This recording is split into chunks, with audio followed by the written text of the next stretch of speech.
History doesn't whisper. It screams through bloody chains, roaring mobs, and the dying breaths of men who fell from power harder than they ever rose. This is one such story. England, 1326. A country on the edge. Power is shifting. Nobles plot in shadows. And somewhere in the heart of it all stands a man whose greed, ambition, and cruelty would seal his fate in the most horrifying way imaginable. Hugh Despenser the Younger. Who was Hugh Despenser? A nobleman? A tyrant? A loyalist? Or a traitor? Depending on whom you asked in the 14th century, he was all of those things, and worse. Before the knives, the fire, and the noose, before the crowd gathered to watch his body torn apart, Hugh Despenser had been one of the most powerful men in England, and one of the most hated. He rose under King Edward II, his close friend, rumored lover, and ultimately his downfall. Born in 1286, Hugh Despenser was part of an ambitious family. His father, Hugh Despenser the Elder, had already secured influence at court, but it was the younger Despenser who would take ambition to new, dangerous levels. Through cunning marriage to Eleanor de Clare, a granddaughter of King Edward I, Hugh suddenly found himself close to the crown. By 1317, Hugh had become royal chamberlain, putting him at the very heart of Edward II's court. Power flowed through his hands. Lands, titles, and justice were his to command.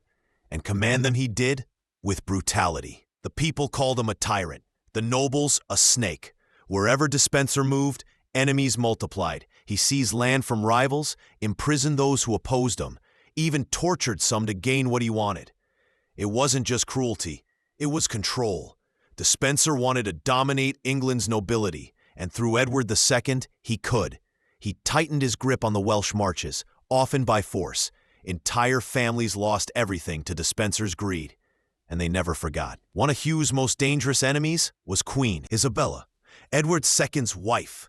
Marginalized by her husband and humiliated by Despenser's dominance, Isabella was not the type to forgive. She watched as her influence faded, her allies banished, and her role reduced to that of a political ghost. But ghosts have a way of haunting the living. In 1325, Isabella made her move, sent to France on a diplomatic mission she refused to return. There she found an ally, Roger Mortimer, an exiled English nobleman with a thirst for revenge. 1326. Isabella returns, not as queen, but as conqueror.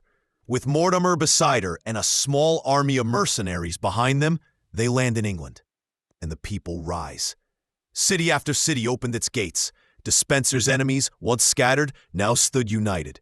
The king fled, Despenser ran, and the hunt began. For 6 weeks they ran, hunted like animals, until they were caught. In November 1326, Hugh Despenser was captured alongside Edward II near Llantrisant in Wales. The king was taken, but spared for now. Despenser, however, would not be shown mercy. He was taken to Hereford. There, a gallows was already waiting. So was Queen Isabella. There would be no trial, just a performance of punishment, a theater of revenge. First, he was stripped, not just of his clothes, but of every symbol of nobility. He was made to wear a crown and nettles, mocking his closeness to the king. A scroll listing his crimes was nailed to his chest. Then, tied to 4 horses, he was dragged through the streets. Stones and filth rained down as the people screamed for more. At the scaffold, Despenser was tied to a 50-foot-high gallows, and there, in full view, his body was butchered while still alive. His genitals were cut off and burned before his eyes. His stomach slid open, his entrails pulled out slowly. Still alive, Hugh Despenser watched his body destroyed, until finally, mercifully, his heart was torn out, and his head struck from his shoulders.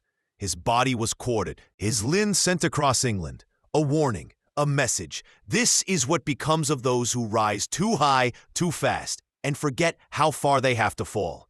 With Despenser dead, Edward II's days were numbered. He was soon imprisoned and mysteriously murdered, likely with Isabella's blessing.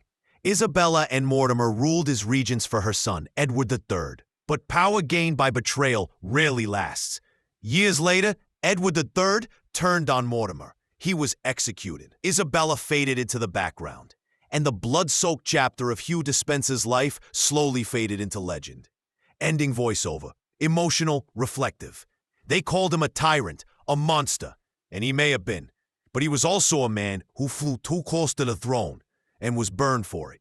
This was not just the death of a man, it was the end of an era, one ruled by ambition, betrayal, and the darkest parts of human nature. In a shadow of Edward II's crumbling crown, the world grew darker for those who had once stood at his side.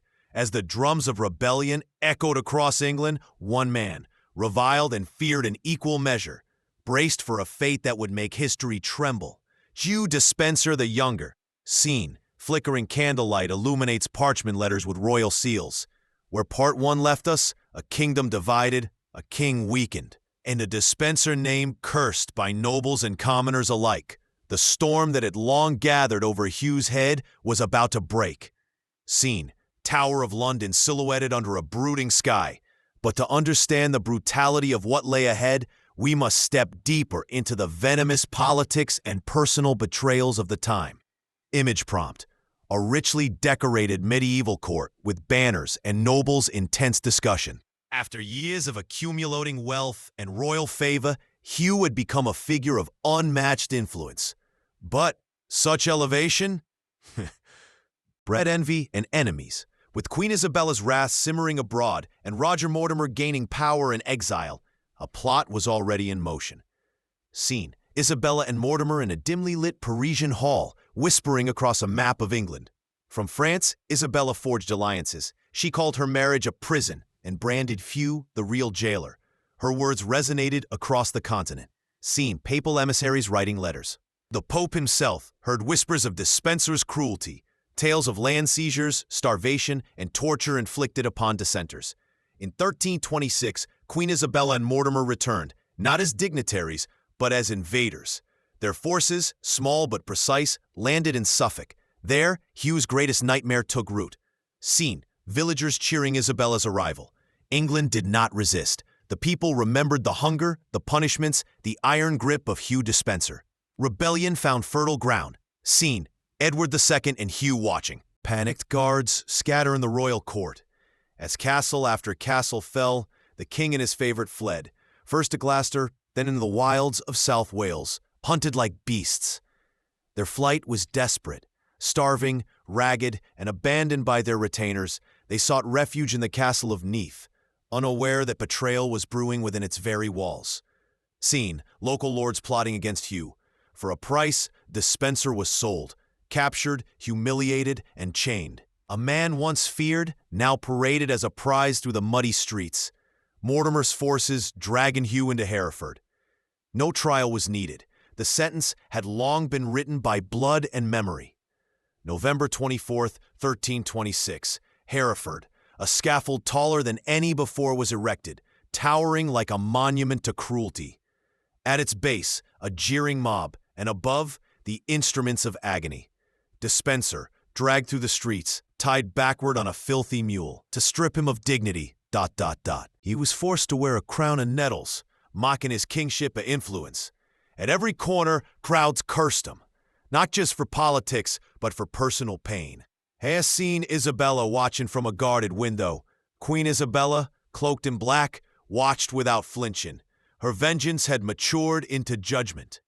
Hugh Despenser's death would be methodical. First, hanged, but before life could leave him, he was cut down. Then came the blade, his genitals hacked off and burned before his eyes, seeing Despenser screaming as his entrails are removed. Next, his stomach was split open, his bowels removed and fed to the fire, still alive, still conscious. The crowd watched, not with pity, but vindication, executioners holding up his heart. This was the seat of his treason, cried the executioner. Finally, his body was quartered, each part sent to different corners of the kingdom. Image prompt: a stormy sky over a blood-stained scaffold. Few executions in history rival the public spectacle of Hugh Despenser's. To many, he had become a symbol of everything corrupt, and his end, a warning. Scene: a monk quietly burying a limb beneath a monastery floor. Yet even in death, fear lingered. Secret burials, whispered curses, and tales of his ghost wandering Hereford became legend. Modern-day Hereford streets with overlays of ghostly Despenser. Some say his cries still echo through the wind, a man burned by his own ambitions and consumed by a country's wrath. Closing scene, fade into black with burning embers flickering. In Part 3, we dive deeper into the power vacuum left behind, Isabella and Mortimer's dark reign, and the echo of Despenser's death across English history. The shadow did not end with his last breath. After the execution of Hugh Despenser, a deep silence fell over Hereford. The people who had cheered so loudly now walked away, quietly shaken. They had seen horror. They had watched a man's pain become a spectacle. Now the streets were cold, the sky gray, and the wood from the scaffold still smoked. Some villagers said the air smelled like fire and death. Others just hurried home. Despenser's body had been cut into 4 pieces. His head, too, was removed. Each part was sent to a different city. They were nailed up high, a warning to anyone who would betray the crown again. People in those cities gathered to see them. Some stared, others wept, and some quietly prayed for his soul. While Despenser's body was spread across the land, King Edward II was still alive, but just barely holding on. He had been captured and taken to Kenilworth Castle. The castle was large and cold. Edward had once ruled from golden thrones and velvet rooms. Now he was a prisoner, his robes torn, his crown gone. His guards didn't speak much. They didn't need to. Edward knew his time was coming. His only hope was mercy from his wife, Queen Isabella. But she had long stopped showing him love. She had chosen power and Roger Mortimer. Edward would pace the stone floors, whispering to himself. At night, he screamed in his sleep. Some guards said he cried out Despenser's name. Others said he wept for the crown. Either way, his past haunted him. In September of 1327, something dark happened. Edward too was moved to Berkeley Castle. He was watched day and night. But then, one night, his cries stopped, forever. No one knows exactly how Edward died. Some say he was smothered. Others believe a red-hot iron was used, burning him from inside so no marks would show. This rumor spread quickly, and even today, it haunts history books. There was no grand funeral for Edward. His death was hidden, quiet. The world had moved on. Isabella and Mortimer were now in control, and they wanted to forget the past. But some people remembered. A few brave souls whispered about his death, calling it a murder. But they whispered, only in the shadows. After Edward's death, Queen Isabella and Roger Mortimer ruled as if they were king and queen. Their court was grand. Their clothes glittered. They hosted feasts and gave speeches. But power had changed them. Mortimer acted like a king, even though he wasn't. He made laws, collected taxes, and punished anyone who stood against him. Isabella supported him, wearing fine robes and smiling at his side. But not everyone was happy. Some nobles whispered that Isabella and Mortimer had become worse than Edward ever was. They feared Mortimer's cruelty, and they resented Isabella's power. One person who noticed all this was young Prince Edward, now the rightful King Edward III. He was quiet, he watched, and he waited. In 1330, something surprising happened. Prince Edward, now just 17 years old, took action. With a group of loyal knights, he stormed Nottingham Castle at night. Mortimer and Isabella were inside, unaware of what was coming. The attack was swift. Mortimer was captured. Isabella screamed. But Edward III was calm. He looked at his mother and said only one thing. It ends now. Mortimer was taken away in chains. He was later executed. Unlike Despenser, Mortimer's death stayed a mystery. Many believed he was murdered. Some even claimed he had escaped and lived in secret. But there was no proof, just whispers. The story of Hugh Despenser, Edward II, and the rise of Isabella and Mortimer is more than just history. It's a lesson about power, about greed, about loyalty and betrayal. It shows what happens when people use power to hurt others. And it shows how pain, once started, can grow like a fire, consuming everything. But it also shows that truth can rise, that justice can come, even if it takes time, and that even the darkest stories can teach us something. As the years passed, Despenser's name faded, but his story lived on. In books, in whispers, in the memories of a kingdom that once watched a man suffer in the name of law. Under Edward III, England grew stronger. He learned from his father's mistakes. He ruled with fairness and courage. He protected his people and honored the crown. But he never spoke much of his father, or of Hugh Despenser. Some say he wanted to forget. Others say he never could. Even as new wars began and new kings came and went, the story of Despenser's end remained one of the most chilling tales in England's long, bloody history. A tale of fire, of screams, of betrayal, and of a crown dripping with power and pain. Sometimes on cold nights, people in Hereford say they see a shadow near the old execution site, a tall man in torn robes, crowned with thorns, walking alone. They say he never speaks, just walks, and disappears with the wind. Some believe it's Despenser, still searching for peace. Some believe it's just a story.